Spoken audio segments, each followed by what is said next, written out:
Buenas tardes con todos, Sergio. Muchas gracias por la presentación. Eh, y nada, darle la bienvenida a todos los asistentes a este webinar que tenemos hoy, la oportunidad de compartir a través de CENTEC, nuestro laboratorio, Centro de Ensayo de Materiales y Tecnología para Construcción, en donde además tengo yo el agrado de ser el gerente general. Kevin, buenas tardes, muchas gracias por el saludo. Agradecerles a todos por la presencia y espero que podamos aprovechar, Diego, desde Abancay, buenas tardes, aprovechar este espacio para que compartamos algunas ideas referentes al control de calidad del concreto en estado fresco y en particular a lo que tiene que ver con los criterios de aceptación y rechazo del concreto. Segundo, ya acá yo pongo la presentación. ¿Me confirman, por favor, si ya están viendo la presentación? Sí, ingeniero, ya se puede ver. Por ahí le están saludando un montón de chicos, le están mandando saludos por ahí. Bueno, nada, pues muchas gracias a todos.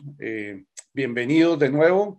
Espero, insisto, como siempre, poderles dejar aquí algún pequeño mensaje, digo yo, desde el punto de vista de poderles contribuir a esto que nos gusta, por lo menos a los que nos gusta, como el caso mío, el concreto, para contribuir, como siempre lo hacemos desde Centeca, a la mejora en los criterios de aceptación del concreto en nuestras obras. Preocupación que, digamos, compartimos y que todos deberíamos de preocuparnos referente a que si bien el concreto es el material que más se utiliza en las obras, pues también tenemos que tener el cuidado especial de que lo manejemos en forma adecuada y que cumpla con los requisitos que han sido especificados. Entonces, en esta línea, hoy les quiero hablar de los criterios de aceptación o rechazo del concreto en estado fresco. Y esto es muy importante y quiero hacer primero una pequeña introducción. Es muy importante, es porque siempre hay, como digo yo, un momento de verdad, ¿cierto? El momento de la verdad, ¿cuándo es? Cuando el concreto llega a la obra. Y en ese momento nos preguntamos en la obra, bueno, ¿y ese concreto sí cumple o no cumple con lo que yo requiero? Hay unas respuestas rápidas, inmediatas a esa pregunta y hay otras que no. ¿A qué me refiero? La respuesta rápida e inmediata es a las características y propiedades del concreto en estado fresco, porque esas las puedo yo realizar, digamos, antes de colocar el concreto. Y hay otra que ya no, que es el tema que tiene que ver con el concreto endurecido, básicamente la resistencia a la compresión. Que en los próximos días, a finales de este mes, tendremos un nuevo webinar en donde voy a hablar un poco sobre los cuidados que hay que tener con el ensayo de la resistencia a la compresión del concreto. Entonces, lo importante definitivamente es que cuando nos llega el concreto a la obra, tenemos que saber si lo vamos a aceptar o lo vamos a rechazar. Y aquí yo quiero, digamos, enfocarme en los ensayos de criterios de aceptación o rechazo. Y básicamente lo que quiero hablar en estos minutos que vamos a compartir el día de hoy es que hay que tener cuidados. Hay que tener cuidados en la elaboración y hay que tener incluso cuidados en la interpretación de los resultados, porque también se encuentra uno mucho en obra en donde están rechazando, por ejemplo, concretos cuando no deberían de rechazarlos. O más grave aún, están aceptando concretos cuando deberían de rechazarlos y simple y llanamente porque no están haciendo bien los ensayos. Entonces, de eso un poco quiero hablarles el día de hoy. Mientras la presentación voy a apagar mi pantalla, la razón es que tengo unos videos asociados, entonces si tengo la pantalla prendida voy a tener problemas en los videitos, pero cuando terminemos regresaré otra vez para que nos podamos volver a ver y compartir un espacio de preguntas que ustedes tengan con mucho gusto. Entonces, perdón un segundo, apago mi video, acá hago una activación para el tema de los videos y ya. Entonces, como les decía, pues tenemos que hablar, digamos, del concreto. Y lo primero es definir un poco qué es el concreto en estado fresco. El concreto en estado fresco es ese concreto que está recién preparado, que todavía es plástico y moldeable, o sea, que se deja dar forma, que es, digamos, uno de los atributos más importantes que tiene, digamos, tal vez el concreto y por los cuales se, digamos, se reconoce, ¿cierto? Pero que además todavía no ha alcanzado el fraguado inicial y mucho menos el endurecimiento. Y aquí, digamos, comienzan a aparecer unos temas importantes de entender, ¿no? Y acá quiero, digamos, hacer énfasis en el tema del fraguado inicial, porque a veces desconocemos ese tema del fraguado inicial. Y el fraguado inicial, digamos, en el concreto, lo que nos está diciendo es que es el momento en que el cemento comenzó el proceso de hidratación. Y cuando el cemento comienza el proceso de hidratación, pues yo ya no debo mover el concreto, porque si lo muevo, voy a romper esos enlaces que se están dando en el concreto. Y esos enlaces ya no se recuperan, ya no son regenerables. Entonces, digamos que hasta ese momento es el tiempo que yo tengo para qué, para mezclar, transportar, colocar, consolidar y darle acabado al concreto. Ese es el tiempo que yo tengo a el fraguado, antes de iniciar el fraguado inicial. Ya una vez que inicia el fraguado final, inicial, perdón, y hasta el fraguado final cuando se endurece, yo ya no debo mover el concreto. Entonces, entendiendo que, digamos, eso es lo que es un concreto en estado fresco, pues lo que vamos a hablar nosotros aquí es las propiedades del concreto antes del fraguado inicial, o sea, las propiedades cuando yo recibo el concreto y que me permiten liberarlo o aceptarlo para poderlo colocar.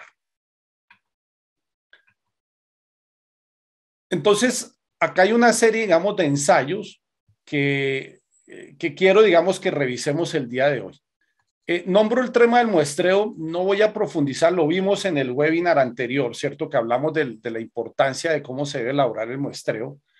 Pero sí definitivamente vamos a hablar del ensayo del SLAM, el ensayo de la determinación de la masa unitaria de rendimiento del concreto, la temperatura del concreto y el contenido de aire, siendo estos, digamos, algunos ensayos que son importantes dependiendo de cuál es el tipo de concreto que yo he pedido. Y aquí que, digamos, quiero hacer unas consideraciones importantes. La primera, definitivamente sí o sí a todos los concretos hay que hacerles SLAM o asentamiento. ¿Por qué? Porque una de las condiciones particulares que casi siempre hay cuando uno pide el concreto es una trabajabilidad, una consistencia que le permita al constructor colocar el concreto en forma adecuada de acuerdo a su técnica de colocación y de pronto al elemento que está, digamos, trabajando, ¿cierto? Entonces, digamos, ese es un ensayo que uno debería hacer si es concreto premezclado camión a camión, o sea, cada vez que llega un camión mixer con concreto, uno debería de siempre hacer el ensayo del SLAM.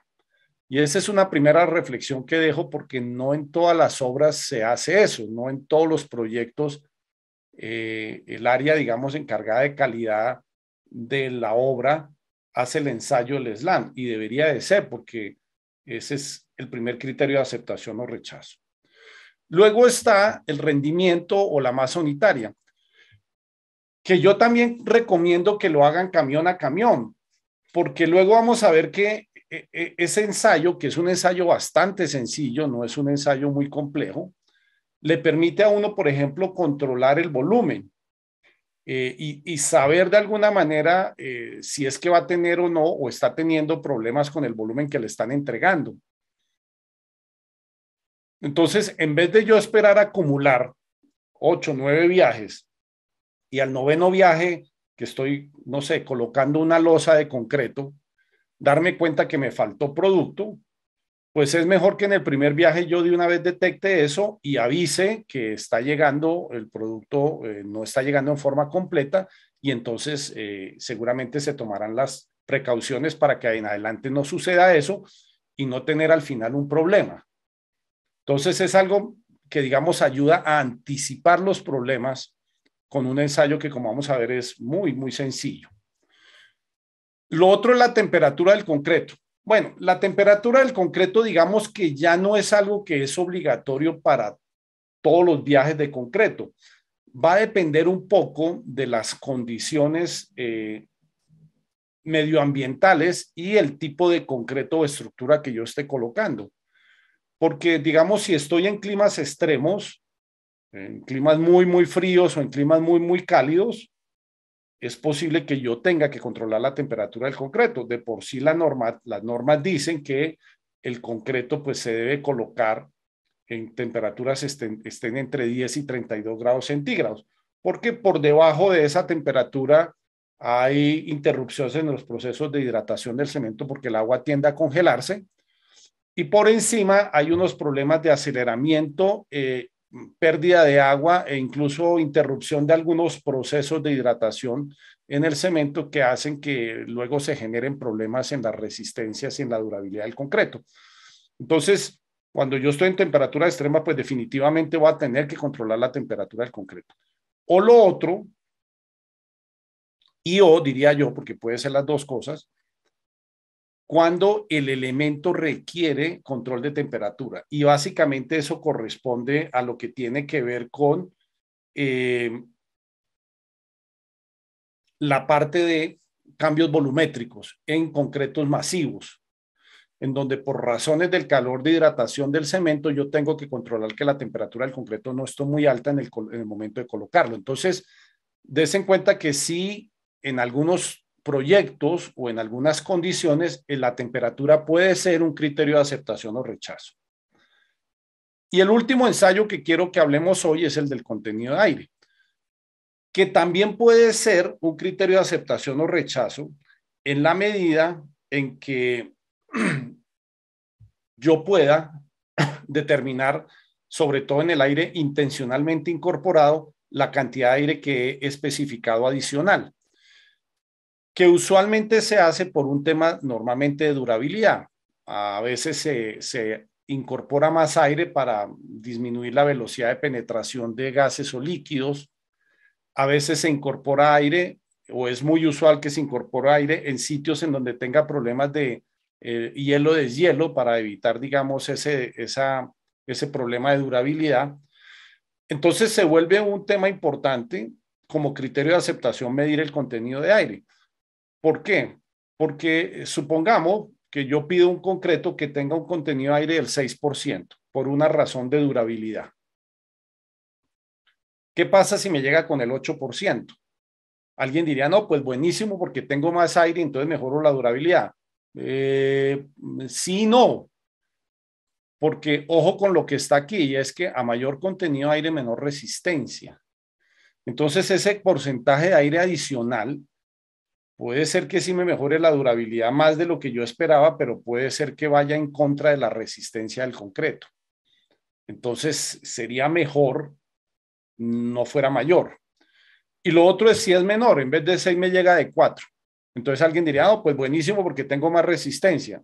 Sí, pero entonces no estoy colocando el aire que especifiqué que requiero para el tema de durabilidad. Entonces hay que controlar, y este es un ensayo que cuando hay concretos con aire intencionalmente incorporado, sí o sí hay que hacer ese ensayo a cada vehículo, a cada camión o a cada mixer que llegue a la hora para verificar que tiene el contenido de aire. Entonces, un poco dicho esto, que es como la hoja de ruta, lo que vamos a ver hoy, hablemos ahora sí de cada uno de estos ensayos. Y arranquemos por el ensayo, digamos, más tradicional. Bueno, una condición importante es hay que tener los equipos, ¿no? Hay que tener las herramientas y los equipos adecuados para hacer los ensayos, porque a veces va uno en obra y encuentra equipos hechizos, herramientas hechizas, materiales en mal estado o incluso que no necesariamente se cuenten con todos los instrumentos que se requieren. Entonces, recordemos algo que lo dije en el webinar pasado, pero digamos que quiero reforzarlo en este momento también, y es que una vez que yo tomo la muestra de la mixer, cada vez que vaya a hacer un ensayo, tengo que remezclar el concreto que está dentro del buggy o dentro de la carretilla, porque es que si yo no lo mezclo, lo que va a suceder es que durante el transporte que haya tenido ese buggy, esa carretilla, del punto donde yo tomé la muestra a donde yo estoy haciendo los ensayos, pudo haberse generado una vibración por el movimiento que pudo haber segregado el concreto. Entonces, siempre hay que remezclar las mezclas antes de comenzar a hacer los ensayos. Y segunda consideración, que también lo dije en el webinar pasado, pero lo quiero ratificar en esta porque es un error común, es que cuando ustedes utilicen una muestra para un ensayo, ese concreto queda lo que se llama remoldeado. ¿Por qué? Porque seguramente yo ya lo he apisonado con una varilla, lo he modificado. Ese concreto no se puede volver a colocar en la carretilla para hacer otro ensayo. ¿A qué me refiero? Suponga que yo hago el ensayo de asentamiento, SLAM. Una vez que termine, no puedo coger ese concreto y volverlo a meter en la carretilla para luego hacer un ensayo de contenido de aire. O si hago el ensayo de contenido de aire, ese concreto no lo puedo colocar en la carretilla de nuevo para luego hacer probetas cilíndricas. Ojo con eso, hay que tener cuidado con ese tipo de pequeños detalles porque esos son los que justamente hacen que luego los resultados que se den no sean confiables. ¿Ok? Entonces, una vez que yo tengo remezclado el concreto ya, puedo ya comenzar a hacer el ensayo. Y el primer ensayo definitivo de aceptación, de criterio de aceptación, es el ensayo del SLAM, ¿no? O asentamiento o revenimiento, le llaman en otros países. En cada país tienen a veces nombres diferentes. Pero aquí yo quiero hacer dos consideraciones de este ensayo. La primera que me llama mucho la atención y por eso tengo esa fotografía antigua que ustedes ven ahí, es que este es de los primeros ensayos que se desarrolló en la tecnología del concreto a principios del siglo pasado, con el famoso cono de Abrams, ¿cierto? Y un siglo después sigue siendo el mismo ensayo. A mí eso me genera todavía un poco de, ¿cómo se llamará? Digamos que un pequeño malestar, porque yo, digamos, digo, oiga, si hemos avanzado tanto en la tecnología del concreto, no puede ser que sigamos utilizando un método de un siglo. Y no porque tenga un siglo, cuidado con eso, sino porque, como voy a explicar ahorita, es un ensayo que es muy sujeto a muchas variables que pueden afectar el resultado. Y eso sí es delicado. Porque si es un ensayo que puede ser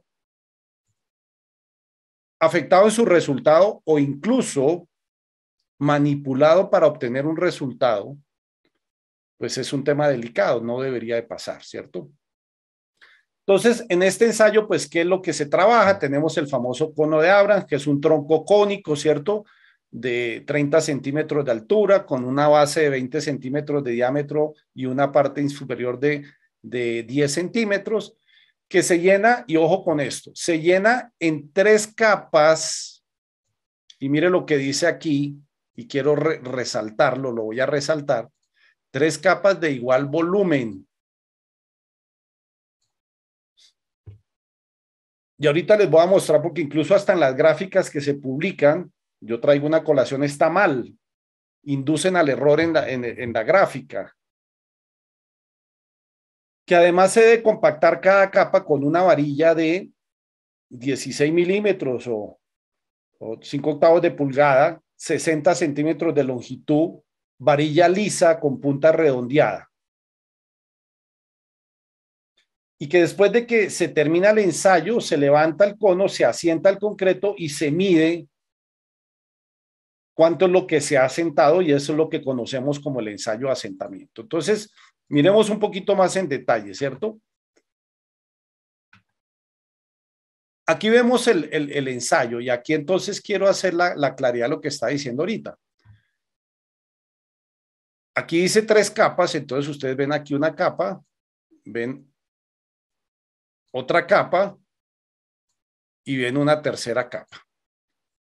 Pero cuando ustedes miran el dibujo, ya parto porque el dibujo está mal. ¿Por qué está mal? Porque habíamos dicho que son capas de igual volumen, y acá yo lo que estoy viendo es que son capas de igual altura. Y en un tronco cónico, igual altura no significa igual volumen. Seguramente si yo hiciera el cálculo exacto, pues me daría que, no sé, la primera capa puede estar como aquí, La segunda capa estará como de ahí a por ahí acá, y la tercera capa estará de aquí como a la superficie. Entonces, es de los primeros errores que se cometen en este ensayo. Segundo error, durante la elaboración no se puede mover el cono.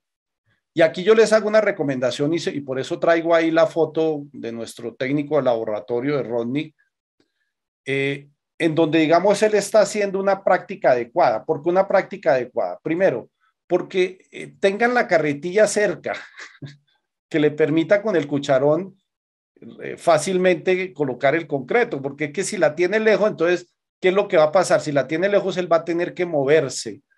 Y el ensayo dice que durante toda la ejecución del ensayo, el cono tiene que estar, que no se mueva. Para eso el cono tiene un par de aletas aquí abajo y tiene un par de manijas aquí arriba.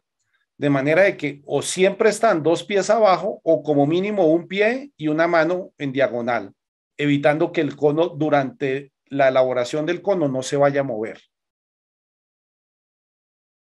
Entonces uno ve muy repetido eso, ve que la gente se mueve, que deja la carretilla lejos, que quita un pie y no agarra con el asa la otra mano, y eso así no está bien, ¿cierto? Así, digamos, son las malas prácticas. ¿Qué sucede, digamos, cuando yo hago malas prácticas aquí? Sucede que voy a obtener un resultado que no es cierto. Si yo hago, en vez de 3 de igual volumen, 3 de igual altura, si en vez de 25 golpes o 25 compactadas con la varilla hago menos o hago más, y si no las hago, digamos, en todo el entorno del área, sino solamente me quedo en un solo sitio, si muevo esto antes de que termine el ensayo, luego cuando yo voy a levantar el cono, ¿cierto? Pues, ¿qué tengo yo que hacer? Tengo que hacerlo en forma totalmente vertical. No puedo hacerlo girándolo hacia un costado o recostándolo hacia un costado. No puedo girar el cono tampoco, porque es que todo eso va a afectar el resultado. ¿Y cuál es el resultado? Que yo tenga un tronco cónico que se ha sentado como el que está aquí. Y luego, como está indicado ahí, que está bien, la lectura, entonces uno pone el cono invertido, pone la varilla y mide desde el centro, de la altura centro del cono a la parte inferior de la varilla. Digo inferior y hago énfasis es porque he visto que a veces lo miden en la parte media de la varilla o a veces lo miden en la parte superior de la varilla. No, eso está mal. Eso está mal. Entonces, es un ensayo que tiene muchas variables que pueden afectar el resultado. Yo siempre cuento esta, no es una anécdota, porque realmente, bueno, puede ser una anécdota, es una historia real que viví yo, ¿cierto? Que recién hace 30 y algo de años que inicié yo en este mundo del concreto, en el laboratorio donde yo comencé, teníamos en la planta de concreto, teníamos un técnico de laboratorio que ya tenía experiencia. Entonces, a veces nos llamaban de las obras a decirnos que el SLAN no había dado y que iban a devolver el cambio. Entonces yo me iba con él a la obra a mirar, a hacer el ensayo. Y al principio yo no le entendía, pero cuando íbamos rumbo a la obra, él me decía, ingeniero, ¿y cuánto quiere que le dé el ensayo? ¿Cuánto quiere que le dé?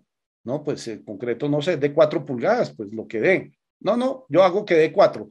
O sea, lo que quiero decir es que uno, por ejemplo, si levanta más despacio el cono, si lo rota, si lo acuesta hacia un lado, todo eso puede incidir en el resultado. Entonces es un ensayo que puede ser manipulable. Y ojo, porque este es el ensayo, acabo yo de decirlo y seguramente todos ustedes lo saben, es el ensayo primordial de criterio de aceptación o rechazo del concreto. Entonces uno puede estar rechazando un concreto o aceptando un concreto que o rechazo uno que está dentro de la especificación o acepto uno que no está y simple y llanamente porque el ensayo no se hace bien. Y acá hay un tema, y hago de paso una propaganda, luego lo vamos a ver al final, pero es que es así, que los invito a que participen en cursos prácticos, no solamente en cursos teóricos de estos ensayos. Este fin de semana nosotros en nuestro laboratorio en Lima tenemos nuestro curso mensual en la parte práctica, teórico-práctica de los ensayos del concreto. ¿Por qué? Porque si yo soy un técnico, pues tengo que aprender a hacerlo bien, entonces que me certifiquen que lo hago bien. Pero si soy un ingeniero, residente, supervisor, lo mínimo es que sepa haberlo hecho para que luego lo sepa supervisar. A mí me llama mucho la atención porque voy a las obras y encuentro, digamos, esa escena en donde están el supervisor y el ingeniero, el residente de obra, mirando al técnico del laboratorio a hacer el ensayo. Y el ensayo está lleno de problemas y ninguno dice nada porque les parece que está bien. Pero luego toman decisiones de devolver un camión cuando el ensayo no se ha hecho en forma adecuada. Si ven lo delicado, entonces, por eso yo recomiendo que, además de la parte teórica, ¿cierto? También se mire la parte práctica. Ahora, el ensayo tiene unas tolerancias y esas tolerancias están basadas un poquito seguramente en la probabilidad de ocurrencias de algunos pequeños errores en la elaboración. ¿Por qué digo eso? Porque aquí hay que tener cuidado. Mire, estas tolerancias son las que especifica el ASTM C94, que es la norma que regula la producción de concreto premezclado.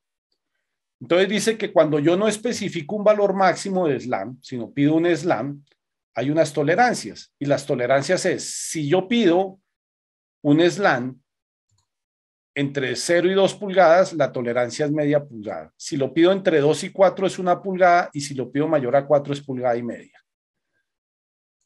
Entonces, cuidado con eso porque yo me he encontrado, he tenido, digamos, ¿cómo se llamará? La dificultad con algunos, sobre todo ingenieros supervisores que desconocen esto. Entonces, la obra pide, por ejemplo, un concreto de SLAM de 4 pulgadas. Me pasó, recuerdo bien, a principio del año pasado haciendo asesoría a una empresa. Y estaban llamando a la obra que estaban devolviendo el camión, que porque el ensayo había dado 3,5 y que el ingeniero decía que tenía que ser 4. Bueno, eso es un total desconocimiento de la parte normativa. La norma, insisto, ASTM C94 le da a uno estos valores de tolerancia. Y lo otro es cuánto tiempo tengo yo que garantizar ese SLAM. También la norma dice que yo tengo como productor de concreto la obligación de mantener ese SLAM los primeros 30 minutos desde que llego a la obra.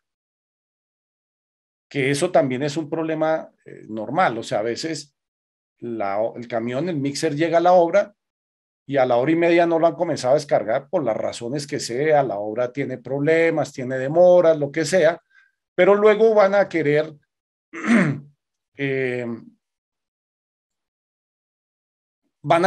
tomar el SLAM y entonces no les va a dar y van a decir que el concreto está mal y lo van a devolver. No, yo respondo los primeros 30 minutos, excepto, que también lo dice la norma, excepto que desde antes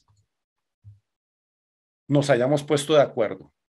O sea, si proveedor cliente, concretero, constructor, desde un principio se han puesto de acuerdo y han definido, por ejemplo, de que el concretero tiene que garantizarle durante 2 horas el SLAM, pues entonces así será. Lo que pasa es que ahí le está permitiendo a la empresa productora de concreto tomar las medidas para garantizar eso. Seguramente aplicar un aditivo manutensor de SLAM, un aditivo retardante de fraguado, etcétera, etcétera, que le permita cumplir. Pero mientras no, esto es lo que dice la norma STMC 94 referente a las tolerancias con el SLAM. Ahora bien, hay concretos, ¿cierto? Que pues no todos están digamos, en la parte en donde el ensayo del SLAM funciona. ¿Por qué digo el ensayo del SLAM? El ensayo de asentamiento, el cono de Abrams, pues no funciona para todos los tipos de concreto. Funciona muy bien para los concretos que están en los rangos entre 2 a 8 pulgadas. Porque cuando tenemos concretos o más secos o más fluidos, más secos de 2 pulgadas o más fluidos de 8 pulgadas, ya es el ensayo del SLAM no está representativo. Entonces aparecen otros ensayos, como por ejemplo el ensayo de el flow slump o la extensibilidad que se utiliza para los concretos semicompactantes, autocompactantes y autonivelantes, en donde se trabaja con el cono de Abraham invertido, se llena en una sola tanda, se levanta el concreto y lo que se mide es la extensibilidad, que es básicamente este diámetro que ustedes ven aquí. Entonces lo mide uno en 2 o 3 formas y saca un promedio, y de ahí lo que uno dice es, ya tiene un valor de extensibilidad. La norma, la 1611 de la STM, estipula más o menos que los concretos que están con extensibilidades entre 450 y 550 milímetros corresponden a concretos semicompactantes, entre 550 y 650 milímetros a concretos autocompactantes, y concretos que estén por encima de los 650 milímetros, concretos autonivelantes. Pero ¿qué pasa si yo tengo un concreto muy seco? Resulta que, así usted lo vea seco, así el SLAM de cero, puede ser que sea un concreto seco fluido o seco muy seco.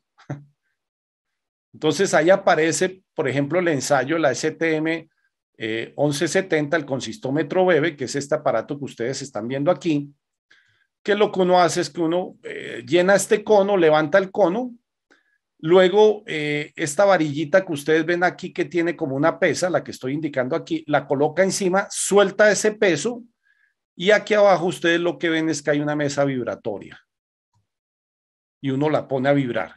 Y lo que uno mide es el tiempo en que la pasta de cemento aparece en este acrílico que ustedes ven aquí o en este vidrio que ustedes ven acá.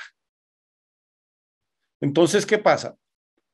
Todos son concretos secos, pero si aparece muy rápido, significa que es un concreto seco fluido. Y si se demora mucho, es que es un concreto seco seco.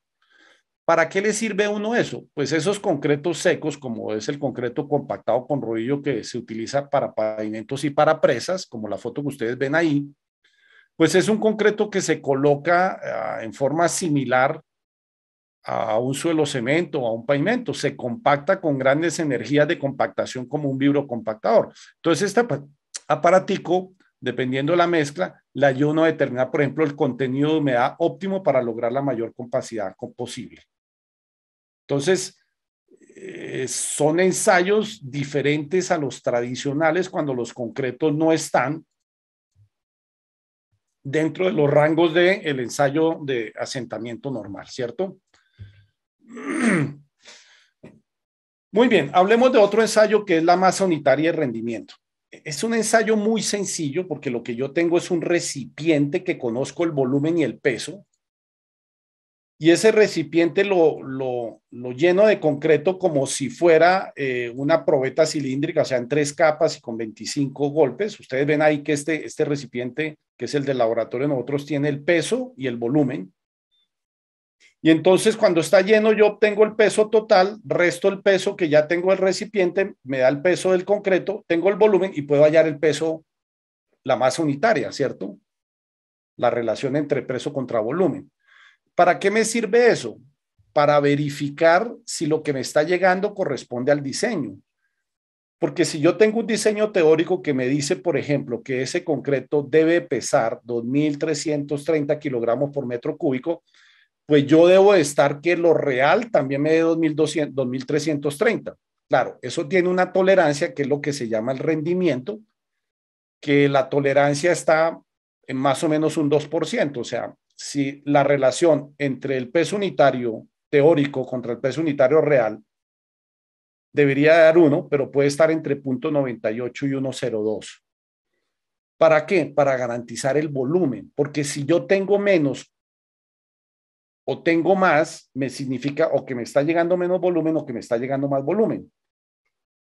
Y eso no es bueno para ninguna de las partes, porque si me está llegando menos, yo como constructor, pues voy a tener problema porque me va a faltar concreto. Y el concretero me está mandando menos concreto del que yo le compré. Y si me está llegando más, claro, el constructor va a estar feliz, pero entonces el que tiene problemas es el productor de concreto porque está enviando más volumen del que está cobrando. Como se dan cuenta, este es un ensayo muy fácil. Es un ensayo que yo recomiendo. Casi nadie lo hace en obra, lamentablemente. En producción de concreto en las plantas se hace mucho más, pero en obra, desafortunadamente, la gente no, de pronto no entiende el alcance del ensayo. Pero como digo yo, es un ensayo muy sencillo que uno debería hacerle a cada vehículo que llega, porque no se demora mucho y sí le puede uno estar evitando dolores de cabeza luego, ¿cierto? Aquí vamos a ver un pequeño video, no tienen sonido los videos, pero ahí está, mire, ustedes ven el molde, ahí está, al lado siempre, se rellena en 3 capas, se compacta siempre un golpecito, se enrasa, se limpia y se pesa. Y se obtiene con eso la masa unitaria del concreto. Hablemos ahora de la temperatura del concreto.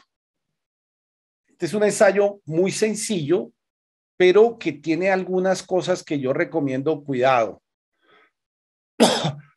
Tenemos que tener algunos cuidados para que la temperatura que da sea la representativa, porque también se cometen muchos errores. Entonces, lo primero es que se recomienda que sea un termómetro de vástago metálico, así como el que ustedes ven ahí que está aquí en el laboratorio, ¿cierto? Y que tenga suficiente longitud el vástago, ¿cierto? Que tenga suficiente longitud el vástago para que cuando yo lo introduzca dentro del concreto, por lo menos quede recubierto en todas las direcciones en 7 centímetros. Y aquí es la primera recomendación que hay que hacer porque he visto el ensayo hacerlo mal. Y digo hacerlo mal es porque, por ejemplo, voy acá a hacerlo en otro color, en azul, cogen el termómetro y lo ponen aquí pegado contra el borde del buggy o de la carretilla. Entonces, ¿qué es lo que pasa? Ahí va a haber una afectación porque el termómetro no está rodeado de concreto totalmente, sino hay una parte que está en contacto con el concreto y otra que está en contacto con la carretilla. Y esos dos elementos pueden tener temperaturas diferentes. O lo colocan contra la pala o contra el cucharón. Entonces, cuidado, yo tengo que dejarlo en donde esos 7 centímetros como mínimo, 7,5 del vástago del termómetro queden totalmente cubiertos. Lo otro es que a veces uno ve el afán, entonces meten el termómetro y ya quieren leer. No, pues hay que dejarlo por lo menos unos 2 minutos que se estabilice, ¿cierto? Se estabilice la lectura y ahí sí se toma la lectura. Entonces, es un ensayo muy sencillo, pero es un ensayo que a veces se cometen errores. Se cometen errores y entonces el resultado no da un resultado, digamos, representativo, que es lo que uno espera. Acá vemos un ensayo, por ejemplo, que el ingeniero está limpiando. Ven ustedes que introduce, si ves, una gran parte de ese vástago que es bastante largo y espera y ahí toma la lectura. Ya cuando se estabiliza, en este caso este termómetro que es digital, cuando se estabiliza la lectura, ese es el momento en donde pues a eso corresponde y por eso hay que dejarlo un par de minutos. ¿Por qué se recomienda que el vástago sea metálico? Porque, digamos, voy a exagerar. Bueno, ni tan exagerar porque lo he visto que a veces lo hacen en obra. Utilizan termómetros de esos que utilizamos para la salud, esos termómetros de vidrio con mercurio. Y entonces, ¿qué es lo que sucede? Primero, pues el concreto es abrasivo. Entonces, cuando uno comienza a meter ese vidrio dentro de ese concreto, rápidamente se va a rayar y el problema es que luego va a ser difícil ver, porque acuerde que uno tiene que hacer la lectura de acuerdo a cómo el mercurio dentro se ha desplazado. Y lo segundo, pues que es muy frágil y en cualquier momento se rompe o se parte. Entonces, no son termómetros adecuados para la temperatura del concreto. ¿Ok?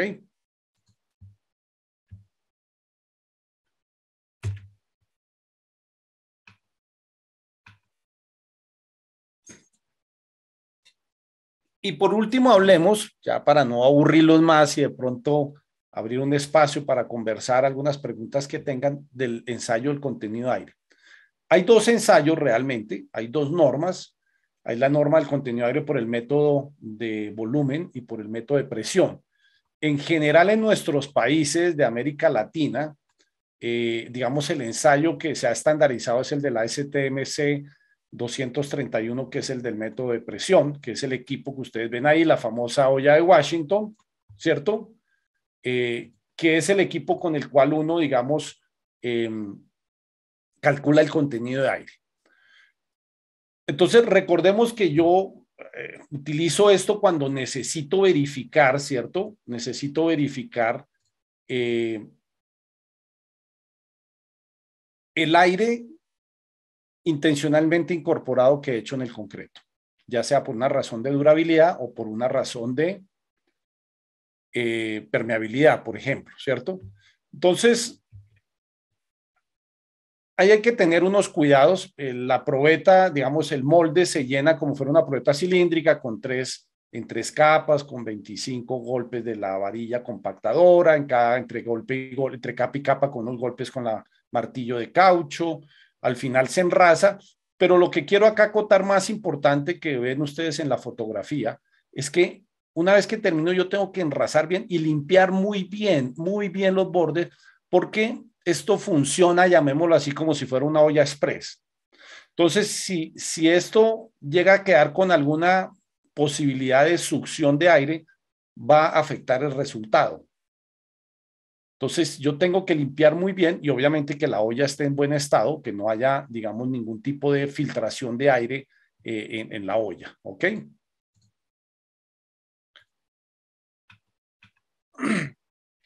Luego de eso que se sella, pues se incorpora un agua a través de unos tubos que tiene.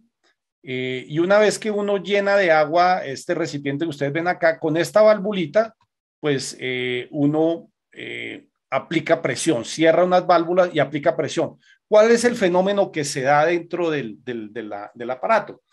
Pues yo tengo el concreto, tengo una capa de agua encima, cuando le ejerzo presión, esa agua intenta penetrar dentro del concreto.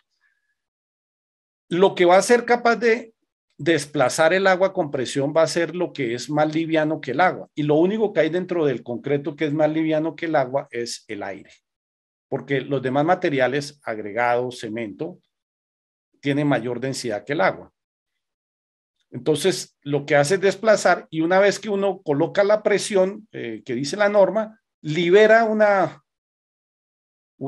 válvula que lo que hace es que hace que el aire que tenía se mueva y en este dial que hay acá, pues hacer uno la lectura del contenido de aire, ¿cierto? Entonces aquí vamos a ver un ensayo. Ustedes ven ahí que ya está muy limpio, vean, muy limpio. Coloca con estas abrazaderas, se sella y como usted está viendo para que quede, digamos, totalmente, se aplica el agua, se mete la presión y se libera. Y entonces ahí uno ve la lectura, ¿sí? Ese, por ejemplo, dio como 2.5, algo así de contenido de aire. De nuevo, no es un ensayo muy complicado, pero es un ensayo que hay que saberlo hacer, hay que saber elaborar el molde, hay que limpiarlo muy bien, enrasarlo muy bien, hay que sellarlo muy bien, hay que saber la cantidad de agua que hay que aplicarle, hay que cerrar la válvula, hay que aplicar la presión de aire requerida por la norma, luego hay que liberar y hacer la lectura. Normalmente a veces ahí, como vieron ustedes, el operador a veces le golpea unos golpecitos para mirar de que si la aguja de pronto a veces como que a veces se queda por ahí pegadita o algo, suelte y dé el valor que debe ser el valor real de la lectura.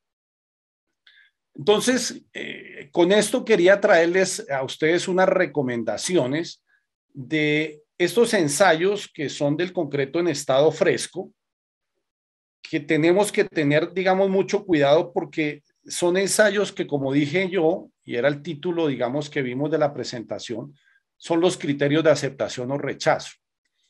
Entonces son, en general, ensayos no muy complicados, pero sí llenos de muchos cuidados, de saberlos hacer muy bien. Segundo, son ensayos que debe estar claro el criterio sobre el cual yo voy a trabajar la aceptación o rechazo. Porque si no tengo claro el criterio, pues simplemente voy a estar, como ya he dicho varias veces, devolviendo un concreto que puede estar bien o aceptando un concreto que puede estar mal.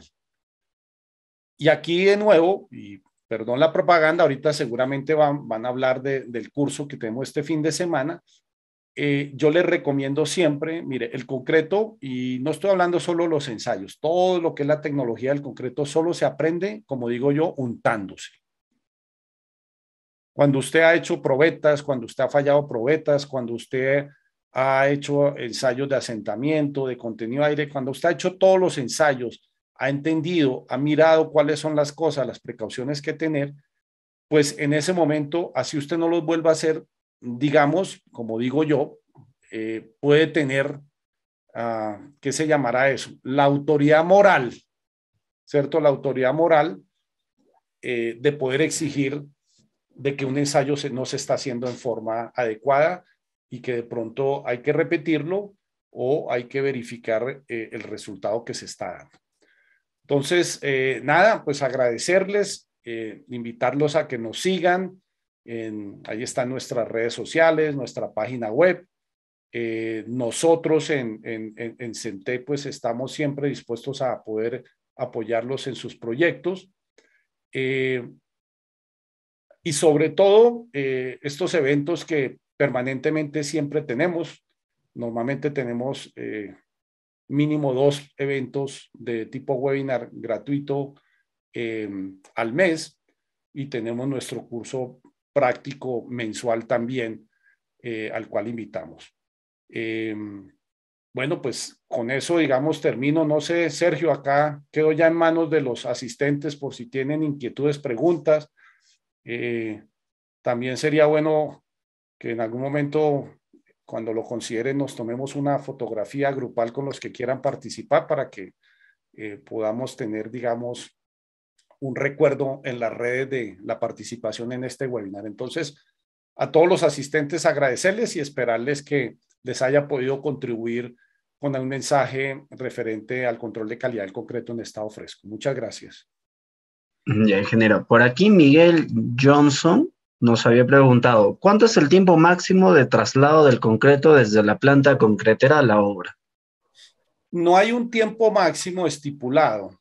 Lo que pasa es que hay que tener cuidado, porque digamos, si el desplazamiento es muy largo, podría, digamos, yo estar llegando al fraguado inicial y poder tener problemas. Entonces, lo que voy a tener yo que considerar es si por una razón de desplazamiento, de tráfico entre la planta de concreto y la obra hay mucho tiempo, pues entonces voy a tener que tomar precauciones en el diseño. Por ejemplo, colocar de pronto un aditivo retardante de fraguado para que me garantice que el concreto llegue en las condiciones y le dé el tiempo necesario al constructor para colocarlo. Perfecto, ingeniero, muchas gracias. A ver, vamos a otra consulta por aquí. John James, de Semtec, buenas tardes. 2 preguntas. ¿Cuándo se utiliza la misma empresa? A ver, bueno, John James nos ha dejado una consulta, ingeniero. Sí. Dice, 2 preguntas. Cuando se utiliza la misma empresa de concreto para realizar la prueba de probeta, normalmente se salta la prueba del SLAMP si está afectado el debido control de calidad del concreto. Y luego, cuando la misma empresa de concreto realiza la probeta, ¿esta prueba se puede considerar correctamente realizada? A ver, nuevamente, ¿sí? Ok, bueno. A ver, esa pregunta es interesante. A ver, la primera parte lo quiero ratificar porque lo dije, digamos, al inicio de la conferencia y es, para mí la prueba del SLAM es una prueba que hay que hacer sí o sí a todos los camiones. Y debería de ser una prueba que la haga la obra, ya sea la obra directamente con su técnico de calidad o la supervisión, si es que la supervisión tiene también su técnico de calidad. Esto es un poco, no estoy diciendo por desconfiar del productor de concreto. Es más, yo durante muchos años he sido gerente de empresas de concreto, pero es un poco también tener un criterio de independencia, ¿cierto? Porque cuando yo mismo me regulo, pues, como digo yo, es un yo con yo. El ideal sería que la obra, a través de su residencia obra con su parte de calidad o la supervisión con su parte de calidad, sean los que verifiquen y debería ser un ensayo camión a camión. Cosa que lamentablemente no se ve muy común. Hay muchas obras que no hacen el ensayo del LAN camión a camión, incluso a veces ni lo hacen. Y la segunda parte de la pregunta referente a la elaboración de las probetas, si el proveedor de concreto hace las probetas y es suficiente, aquí hay que separar en dos cosas, porque son dos criterios diferentes. El proveedor de concreto tiene obligación de hacer control de calidad de su concreto como operación de concreto. E incluso, y en algún momento haremos un webinar con mucho gusto de los criterios de aceptación del concreto en estado endurecido desde el punto de vista del análisis estadístico. Pero ese es un criterio que él tiene que cumplir para su producción y para garantizarle al cliente que lo que le está proveyendo cumple con la normativa. Y hasta ahí está bien. Pero también se requiere independencia. Porque de nuevo, o sea, si yo hago las probetas y yo mismo soy el que yo mismo me digo que yo lo hice bien, no es que esté mal, pero siempre tiene que haber un contrapeso y normalmente el contrapeso debería de salir de la supervisión de obra. Ahora, la supervisión de obra puede tener un plan de calidad, me refiero yo a la cantidad o algo que no necesariamente es el mismo del productor de concreto.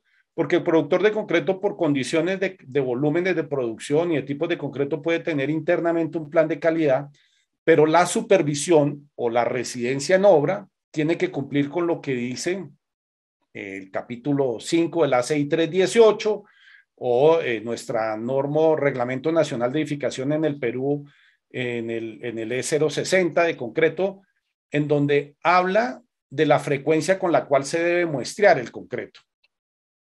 Y entonces ese debería ser un cumplimiento mínimo que obra tiene que hacer independiente al margen de lo que la concretera hace, que está en su derecho y está muy bien. Yo comparto que la concretera lo haga porque es una prenda de calidad también, pero tiene que haber independencia en la obra. Perfecto, ingeniero, muchas gracias. A ver, por aquí hay una consulta. Dice, bueno, por parte de Ronald Caritas, nos dice, ingeniero, gracias por la presentación. Una consulta. Por X motivos, no se dio la contraflecha en las vigas. ¿Se podría dar la contraflecha luego de haber vertido y vibrado el concreto?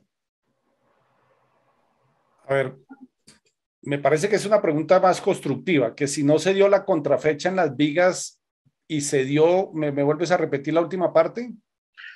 Por X motivos no se dio la contraflecha en el armado de vigas y si se puede hacer esta una vez que se haya hecho el vertido y vibrado, colocado. Ya entendí. Ya de pronto no le di la contraflecha, coloco el concreto y tengo que subirlo porque sí se da cuando lo cargo.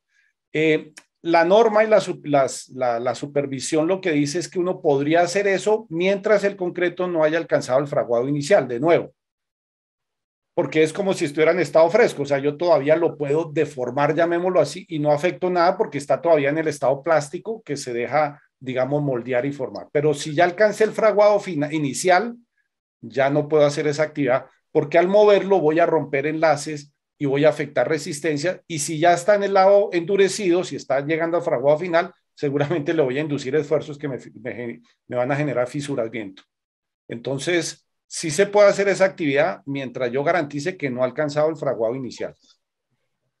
Perfecto, ingeniero. Ahora vamos a leer una de las que acaban de mandar aquí los chicos. Wow, una aquí tremenda. Enrique Urrutia nos dice, cuando se utiliza a la misma empresa de concreto para realizar la prueba de probeta en un vaciado de losa y arroja un resultado óptimo en laboratorio posterior a los 30 días, la supervisión hace la prueba en la losa vaciada y al realizarle el ensayo de rotura in situ, arroja un resultado distinto menor teniendo una desviación. ¿Existe un parámetro para identificar esa variación de resistencia? Sí, muy buena pregunta, excelente pregunta. A ver, aquí hay que tener criterios que hay que tener cuidado. Eso inclusive lo explico yo en el curso de supervisión. La normativa de producción de concreto, exige que las probetas se curen, lo vimos en el webinar pasado, ¿cierto? En unas condiciones específicas de humedad y temperatura durante el tiempo hasta el momento de la falla. Y eso es normativo, eso no es si me parece o no me parece, sino la norma lo dice así. Lo que pasa es que la supervisión, por ejemplo, puede exigir que haya probetas que se curen a pie de obra, o sea, se curen de la misma manera como se está curando los elementos en la obra. Sin embargo, lo que se pretende con eso no es evaluar la resistencia del concreto. Lo que se pretende con eso es evaluar la eficiencia del sistema de curado en la obra. Entonces, la norma que dice, la reglamentación que dice, y eso creo que está en el ACI 311, si la memoria no me engaña, dice que si yo cojo las probetas hechas en el laboratorio y las comparo con las que hice en la obra, en condiciones de obra, no debería de haber una disminución mayor al 15% en la resistencia. O sea, quiere decir que si la probeta de obra da del 85 hacia arriba, está aprobado. Pero ojo, está aprobado no la resistencia sigue siendo la de las probetas que se curaron bien en el laboratorio. Está aprobado el sistema de curado que se está haciendo en obra. Si llega a estar por debajo, entonces lo que tiene que exigir la supervisión es que se mejoren las condiciones de curado, porque entonces la condición de curado en obra está afectando el alcance de la resistencia del concreto. Entonces, ese es el parámetro, pero lo más importante es tener en cuenta de que no es un criterio para aceptar el concreto o rechazarlo por resistencia, es para más bien aceptar o mejorar el sistema de curado en obra. Perfecto, ingeniero, muchas gracias. A ver, aquí Jesús Quispe me ha mandado la pregunta por interno, solo se ha confundido, dice, excelente disertación, ingeniero Jairo. Una consulta, para concreto premezclado en el Perú, ¿después de cuántos metros cúbicos vaciados como máximo se debería extraer las probetas en estado fresco para su posterior rotura? A ver, voy a intentar decirlo de memoria porque a veces me falla, digamos, acordarme de todo, pero que yo sepa, la normativa dice que uno tiene que tomar probetas o muestras para resistencia mínimo una vez al día, mínimo cada 40 metros cúbicos de concreto o mínimo cada 200 metros cuadrados de losa. Creo que esos son los tres primeros criterios que hay. Hay otros criterios adicionales que son más detallados, que es, por ejemplo, por cada nivel de piso en columnas hay que tomar probetas, por cada tipo de concreto, así el volumen sea menor a los 40 metros cúbicos en el total de la obra, hay que tomar probetas.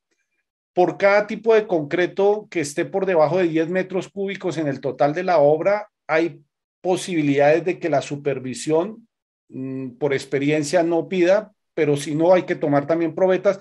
Entonces sí hay bastantes criterios que hay que tener en cuenta para el mínimo de probetas que se deben de muestrear en obra. Que eso también es algo muy interesante pregunta, porque es algo que a veces no se aplica. A veces va uno a obras en donde en un vaciado grande, por ejemplo, una cimentación de un edificio grande, en un día pueden colocar 300 metros cúbicos de concreto, perfectamente, en una losa de cimentación o en unos dados o en unas zapatas de una edificación grande, y toman una muestra. Bueno, ahí están incumpliendo, porque deberían de tomar cada 40 metros cúbicos como mínimo una muestra, o sea, sería algo así como 7 o 8 durante el día, no solo una. Entonces, ese es un tema que es importante, digamos, tener en cuenta. Excelente pregunta también. Perfecto, ingeniero. Muy bien, aquí nos consulta, bueno, una pregunta de iPhone. Nos dice, buenas tardes, ingeniero, por favor, la fragua inicial del concreto, ¿en cuánto tiempo empieza después del mezclado? La que, perdóname, no te entendí el pedacito. La fragua inicial. Ah, eso es muy relativo, no, no es un valor único, porque es que depende de muchas condiciones. Depende, por ejemplo, del tipo de cemento, depende de los aditivos que yo utilice. Puedo tener aditivos acelerantes de fraguado, retardantes de fraguado. Puedo tener condiciones ambientales, temperatura y humedad relativa afectan el tiempo de fraguado. Entonces, la respuesta para iPhone, que me dijiste, creo, es cada concreto tiene tiempos de fraguado diferentes. A cada concreto, si es del interés saber cuál es, tiene uno que hacer el ensayo de tiempos de fraguado. No hay una regla, no hay un concreto igual. Perfecto, ingeniero, muchas gracias. Por aquí hay otra consulta de Jesús Quispe. No, perdón. Excelente disertación. A ver, bueno, por ahí había una consulta de a qué se debe el agrietamiento, ¿no? Y si se puede evitar. No, no recuerdo de quién era. Bueno, el agrietamiento tiene muchas consecuencias, o sea, en los cursos de patología hablamos de agrietamiento y al punto de que existen atlas de grietas y fisuras, atlas, o sea, un volumen así de grande que hay 200, 300, 400 tipos de fisuras diferentes. Entonces son muchas las consecuencias, pero digamos las más usuales, que son las de estado fresco, se dan particularmente por concretos con exceso de agua en el diseño o exceso de agua porque en obra le colocan más agua y por falta de curado. Esas, digamos, son como las principales causas del concreto en las fisuras iniciales, las de estado fresco y los primeros días o los 2 primeros días, que son las más comunes. Entonces, la solución es, hay que hacer concretos de baja relación agua-cemento, preferiblemente hacerlos con aditivos y iniciar el curado en forma oportuna. Es la mejor manera de evitar las fisuras. Perfecto, ingeniero, muchas gracias. Aquí Frank Guamán nos consulta. Ingeniero, las construcciones de alta magnitud, como puentes largos, edificios de gran altura, ¿un concreto con un buen asentamiento garantiza que sea un concreto bombeable? A ver, buena pregunta. Eh, el que tenga mucho asentamiento no necesariamente es una garantía de que sea un concreto bombeado, porque volvemos a un poquito a la misma pregunta, la misma respuesta que di ahorita sobre las fisuras. Yo puedo tener mucho asentamiento con mucha agua, pero entonces cuando yo le coloco mucha agua al concreto, por ejemplo, para un tema como bombeo, puede hacer de que haya segregación, porque es un concreto que tiene demasiado medio acuoso. Entonces, uno tiene que buscar un equilibrio entre un concreto que tenga un buen asentamiento. Normalmente un concreto bombeado puede estar sobre las 6 pulgadas de asentamiento, ¿cierto? Pero tiene que ser un concreto que mantenga la plasticidad, o sea, que cuando la bomba genere el esfuerzo para irlo empujando, no se me separe la pasta de cemento de los agregados por un tema de eh, una mala consistencia del concreto. Entonces, es un tema de diseño de mezclas y no es garantía de que porque tiene buen asentamiento se puede bombear. Es importante, sí, pero toca mirar, por ejemplo, la consistencia y la plasticidad para evitar de que haya, digamos, temas de segregación durante el bombeo. Perfecto, ingeniero, muchas gracias. Un montón de preguntas aquí de los asistentes. Vamos a ir con unas cuantas más para poder proceder al sorteo. Por aquí, a ver, Hernando Muñoz nos dice, excelente, ingeniero. ¿Cuántas muestras de concreto premezclado se pueden tomar por mixer en la obra? Creo que eso ya lo respondió, ¿no? Indirectamente. Así es, sí, ya lo Ujú. respondí. Por aquí Luis Peláez nos dice, ingeniero, ¿hay alguna actualización de la norma sobre la temperatura máxima del concreto? Que yo conozca, no. O sea, lo último que sigo viendo es que la recomendación es que esté entre 10 y 32 grados centígrados. Algunos hablan de 5 a 32 grados centígrados, pero esa es la recomendación de los concretos. Lo que sí hay recomendaciones es más bien, si hay interés de parte de quien preguntó, es que el ACI tiene unos documentos de guías para colocación de concretos tanto en climas muy fríos o en climas muy cálidos. Está el ACI 305 y el ACI 306 que da recomendaciones para la elaboración del concreto y la colocación del concreto en climas cálidos o en climas fríos. Perfecto, ingeniero. Por aquí hay una pregunta de Josué, porque está partida la pregunta. Bueno, a ver, hay una acá de Fisher Cóndor Lapa que nos dice, para concretos vaciados bajo el agua, TREMI, bueno, esa es la viga TREMI, ¿no?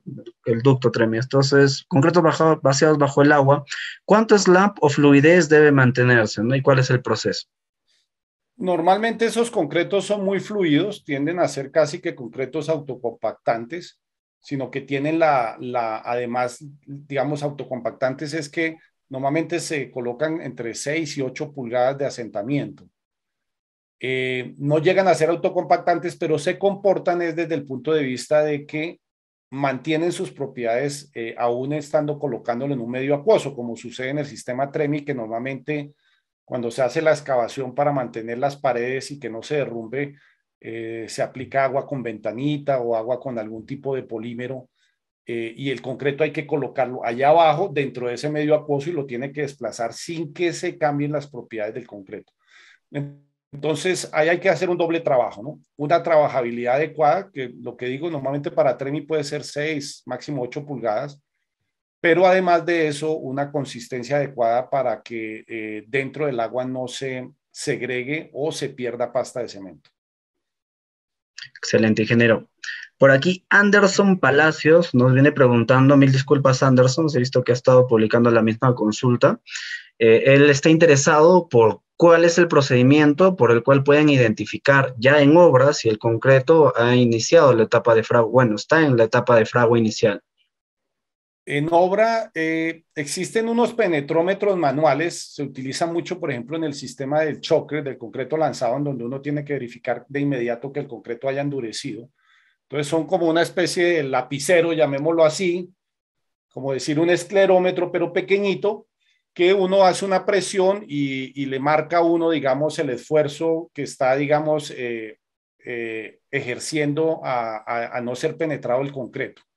Eso es lo que normalmente esos penetrómetros manuales son los que se utilizan en obra para verificar si ya estoy en el fraguado inicial o ya estoy en el fraguado final. Si no, pues lo único es obviamente hacer el ensayo en laboratorio con el penetrómetro grande. Perfecto, sí. Por aquí, Josué, me parece que consulta si son las agujas de Vicat. Las agujas de Vicat, lo que pasa que, a ver, las agujas de Vicat se utilizan para la penetración para el cemento. Ese es el ensayo para el tiempo de fraguado del cemento. Para el concreto es un penetrómetro, que son las agujas grandes. O sea, las agujas de Vicat son agujas. En el penetrómetro son unos como una especie de émboles de diferentes diámetros que son mucho más grandes porque estoy haciendo la penetración. Normalmente se hace el ensayo sobre el mortero extraído del concreto. Perfecto, ingeniero, muchas gracias por la aclaración. Patsy Godoy Mesa nos consulta. Si se tuviera una temperatura mayor a 32 grados, ¿debo desechar o se debe hacer algún tratamiento del concreto? Hay que parar en la colocada del concreto y se pueden hacer tratamientos. Lo que pasa es que el ideal sería que no dejáramos llegar el concreto a esa temperatura. Ahí, insisto, es bueno que revisen la guía de la 6305, en donde, por ejemplo, hay muchas recomendaciones. Refrescar a los agregados, o sea, mantener los agregados cubiertos y colocándoles agua, porque seguramente la temperatura sube porque la temperatura del medio ambiente está alta. Utilizar cementos reposados, o sea, cementos que ya hayan bajado su temperatura, sobre todo cuando la fábrica está muy cerca, porque cuando la fábrica están cerca, muchas veces del molino al silo, al empaque que uno le manden es muy poco tiempo y el cemento llega caliente. Entonces, a veces se recomienda, por ejemplo, utilizar cementos que vengan en big bag, no que estén ensilados. Y el reemplazo de el agua por escarcha de hielo, inclusive por hielo, para bajar la temperatura. Mantener refrescado la mixer, y en climas muy, muy extremos, no sé en qué parte esté la gente que estaba preguntando, pero digamos, hoy en día en sitios muy extremos donde las temperaturas del medio ambiente están por 50, 55 grados centígrados, lo que se hace es que se enfría con nitrógeno la mixer para bajarle la temperatura y poder garantizar una temperatura adecuada. Entonces, sí hay muchos sistemas, pero igual hay que verificarlo cuando llega la obra de que el concreto esté dentro. Si llega a estar fuera, pues habrá que avisar para que tomen alguna medida y le bajen la temperatura. Todo eso dentro del fraguado inicial, ya después no. Genial, perfecto, ingeniero, interesantísimo esto del nitrógeno líquido. Cosas, ¿cómo se llama? Medidas extremas, situaciones extremas requieren soluciones extremas. Así es. Ahora sí, creo que ahí hemos resuelto las dudas que estaban más apremiantes, que han estado repitiendo. Por ahí Anderson le ha hecho llegar su agradecimiento, ¿no? Por haber respondido a la consulta. Y bueno, no sé si me permitiría, ingeniero, unos minutitos me puede regalar para hacer En este caso, la introducción, la presentación al curso, o la invitación a los chicos. Claro que sí, claro que sí. Yo no me voy a ir, yo voy a estar acá pendiente, pero quiero agradecerle a todos los asistentes la presencia, la participación, las preguntas.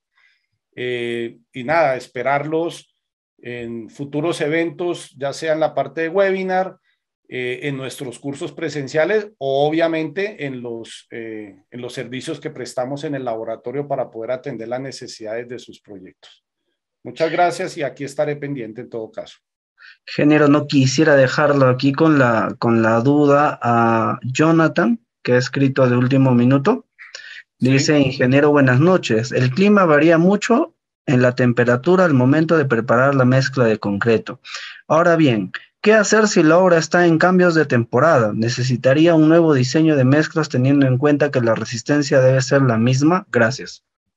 No necesariamente hay que cambiar el diseño de mezcla, lo que hay es que ajustar cómo se elabora el concreto.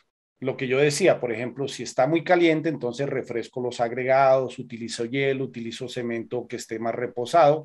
Si fuera lo contrario, si comienza a hacer frío, entonces más bien tengo que cubrir los agregados para que no se me congelen. Utilizar agua caliente, se utilizan calderas. Yo he producido concreto a 5.000 metros de altura en proyectos en donde tenemos que utilizar agua caliente, en donde el cemento sí preferiblemente esté ensilado para que el cemento mantenga, digamos, una temperatura promedio alta. Las mixer, por ejemplo, también se refrescan por fuera, en este caso no es para bajar la temperatura, sino para subir con agua caliente. Pero además del concreto, que no lo dije en el caso del clima cálido, pero aplica en clima cálido, en clima frío, también uno tiene que tener algunas consideraciones en el sitio de la construcción, hacer lo que se llama microambientes. Entonces, por ejemplo, en clima muy frío va a tener que tener sitios cerrados, preferiblemente con algún sistema de calefacción para que el ambiente en donde esté colocando el concreto no haga que se baje mucho la temperatura y se congele. Y si es un clima cálido, pues hay recomendaciones como colocarlo no a mediodía que está el sol fuerte, preferiblemente evitar de que haya corrientes de viento sobre la superficie y obviamente comenzar a curar. Entonces son recomendaciones tanto de la producción del concreto como la de colocación del concreto, que por tercera vez lo digo, para los que están interesados, les recomiendo que lean las recomendaciones de la guía del ACI 305 y del ACI 306. Perfecto, ingeniero, muchísimas gracias. Ya no hay más tiempo para consultas.